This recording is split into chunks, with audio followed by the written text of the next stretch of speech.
Okey, Assalamualaikum murid-murid.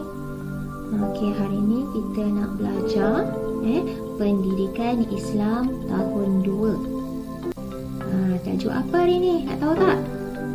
Tajuk Diriku Bersih. Okey, jadi hari ni kita belajar bidang apa dia? Ibadah. Iaitu mengenai apa? Mengenai istinja dan alat-alat untuk beristinja. Okey, murid-murid. Sebenarnya tajuk istinja ni kamu dah belajar dah sikit pada tahun lepas kan, semasa kamu berada dalam tahun 1. Okey, tak apalah. Cikgu refresh balik apa itu istinja. Okey, istinja ni maksudnya apa? Ingat lagi tak? Istinja ni adalah cara kita menghilangkan najis pada kubul dan dubur, pada kemaluan kita itulah kan. Cara kita menghilangkan najis di kemaluan kita dengan menggunakan sama ada air ataupun alat-alat lain. Alat-alat lain itulah yang kita nak bincangkan hari ni, iaitu alat-alat istinja. Alat-alat istinja ada 2. Yang itu kita akan tengok kejap lagi. Okey, nampak tak? Alat-alat istinja. Okey, kejap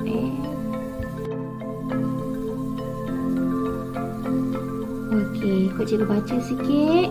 Okey. Alat-alat untuk beristinja.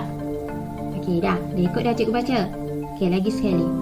Alat-alat untuk beristinja.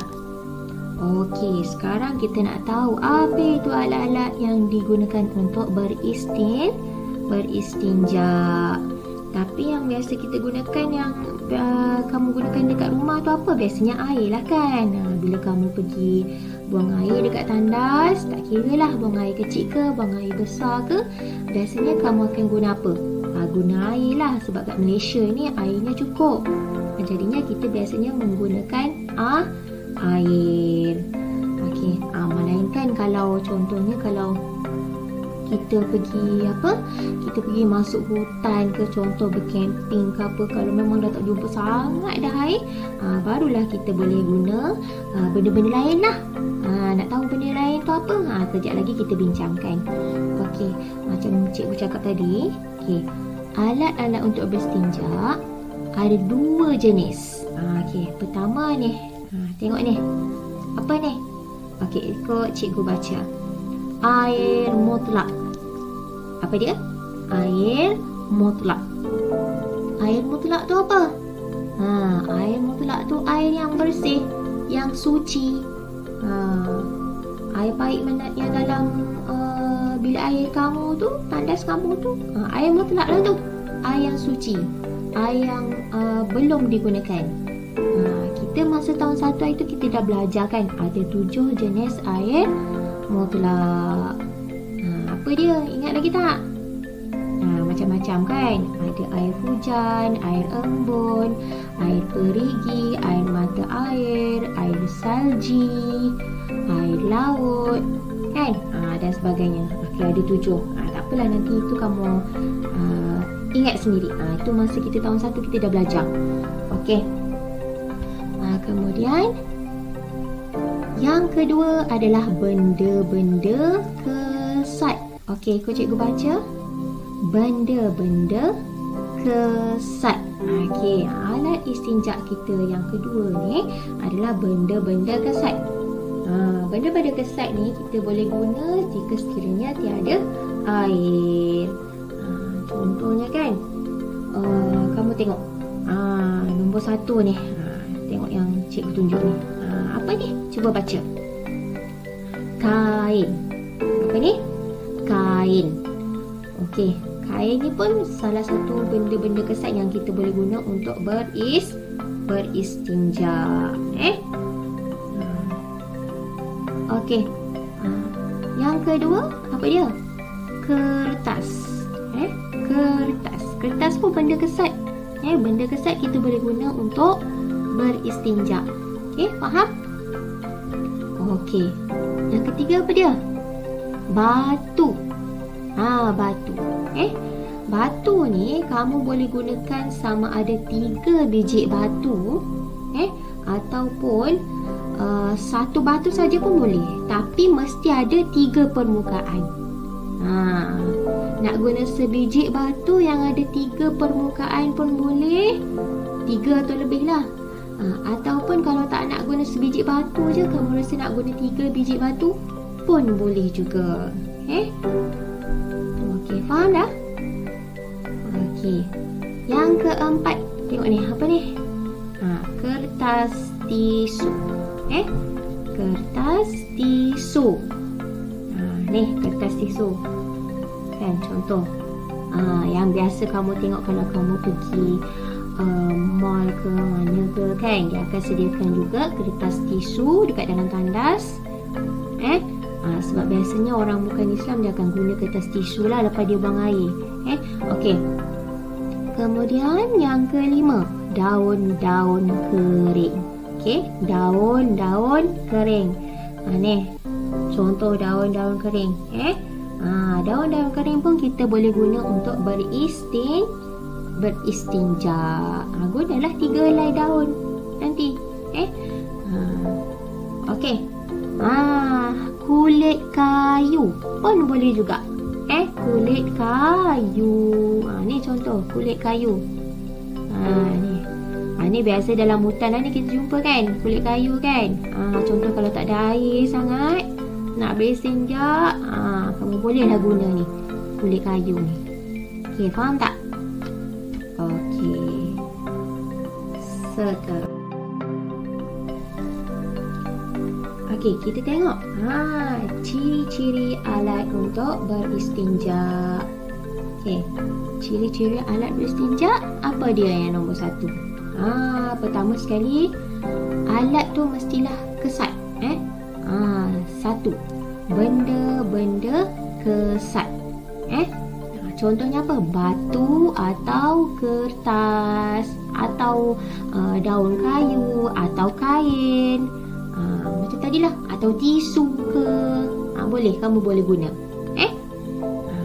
Okey, ciri-ciri yang kedua apa dia? Bukan benda dimuliakan. Bukan benda yang dimuliakan. Contohnya makanan. Kamu tak boleh guna makanan untuk beristinja.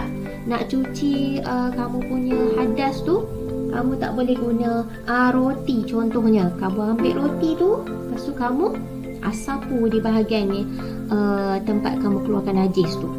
Tak boleh. Sebab makanan ni benda yang dimuliakan. Makanan. Contohnya roti ke nasi ke apa-apalah yang kamu rasa kamu nak guna makanan tu untuk cuci, tak boleh sebenarnya. Sebab dia tu benda yang dimuliakan kerana dia makanan kita, makanan manusia. Lagi satu tulang. Tulang pun tak boleh juga. Sebab apa? Tulang ni merupakan makanan jin. Pun tak boleh juga. Jangan kamu dalam hutan nanti tak jumpa air, kamu jumpa tulang, pergi ambil tulang tu, cucilah najis kamu tu. Tak boleh ya murid. Okey. Sekarang kita tengok yang nombor 3. Okey. Alat-alat tu mestilah bersih dan suci. Yang ini bukan benda kotor seperti najis dan darah. Bukan benda kotor seperti najis dan darah. Najis ke, darah ke, nanah ke, atau apa-apa yang benda yang memang kotor, yang benda dah memang yang najis, kamu nak guna benda tu untuk menyucikan pula najis kamu, memang tak boleh lah kan. Benda yang dah kotor kita nak guna pula untuk cuci kita punya najis, memang dia tak boleh menyucikan lah. Lagi kotor lagi ada. Okey. Kemudian kita tengok nombor 4, boleh menghilangkan najis. Syaratnya mestilah benda, ciri-cirinya mestilah benda tu boleh menghilangkan najis. Yang ini bukan benda yang licin seperti plastik dan kaca. Nampak? Benda yang licin kita tak boleh guna untuk beristinja. Seperti plastik, kaca, lagi apa lagi? Cermin ke apa pun benda yang licin lah. Sebab benda licin tu dia tak boleh menghilangkan najis. Cuma benda kesat saja boleh menghilangkan najis. Okey. Okey. Sekarang kita nak tengok syarat-syarat beristinja selain air.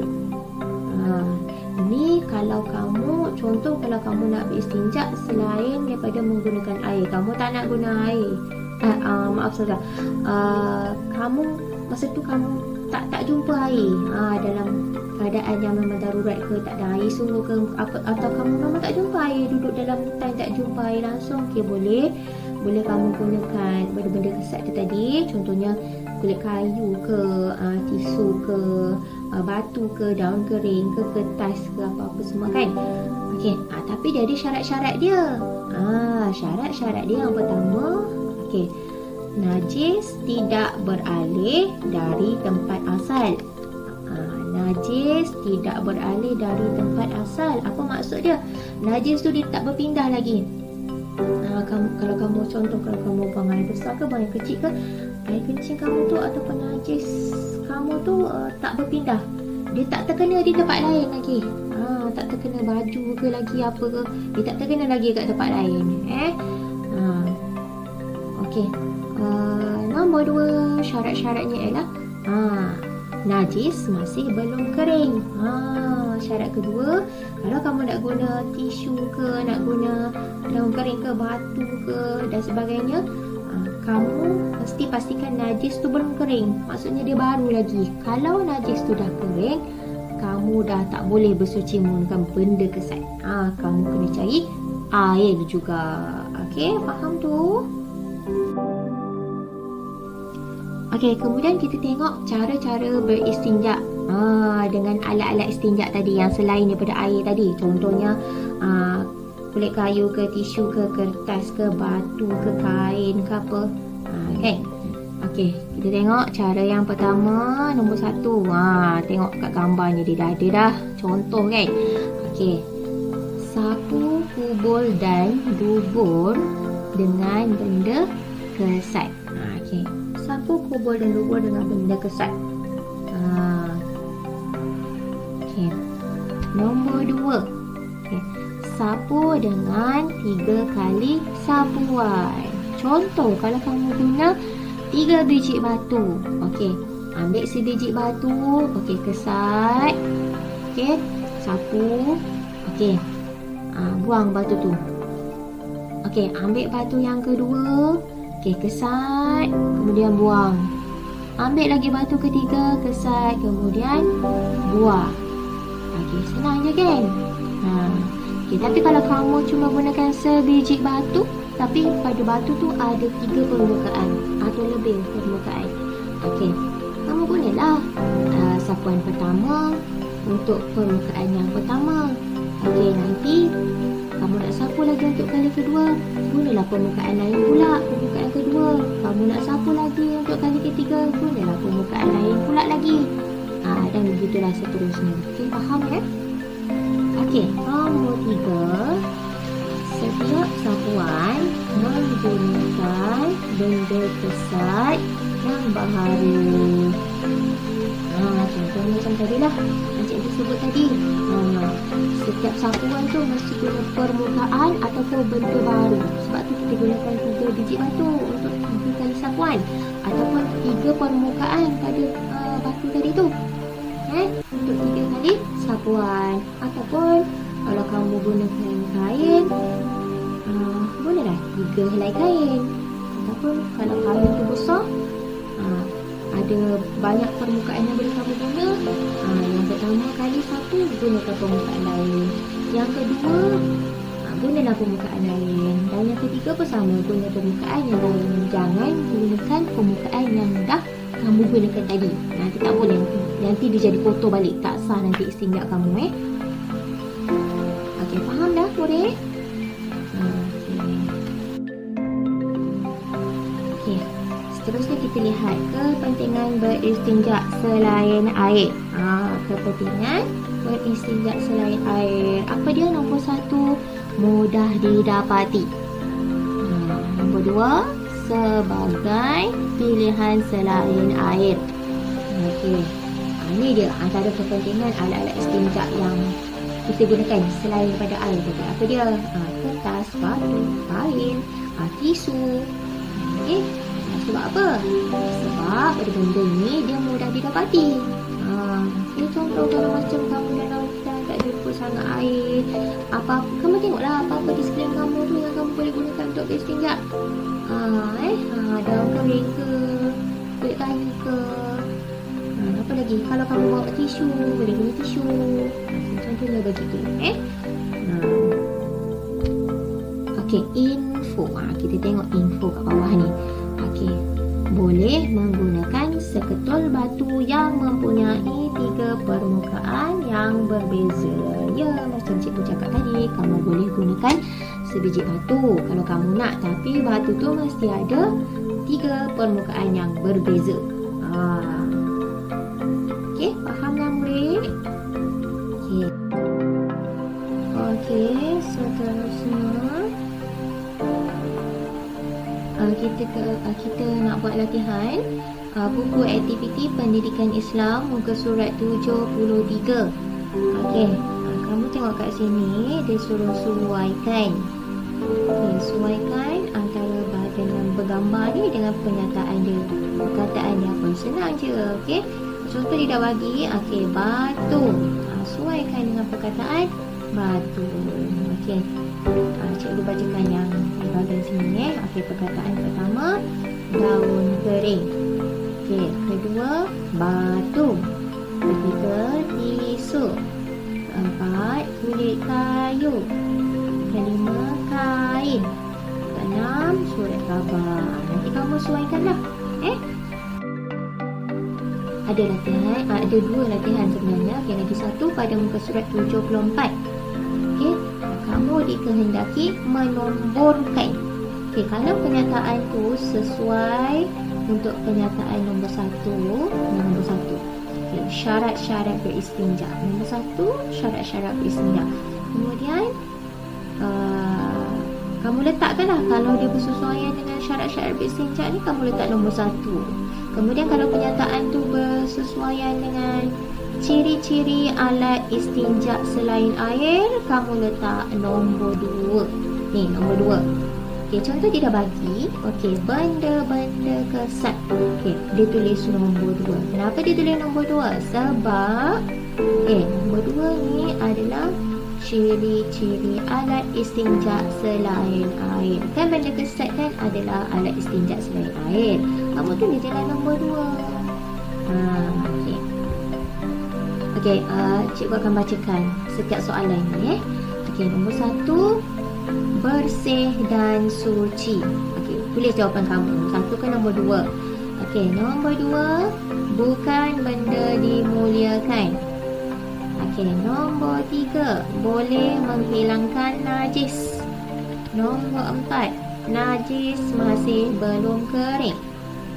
Okey, nombor 5, najis tidak beralih dari tempat asal.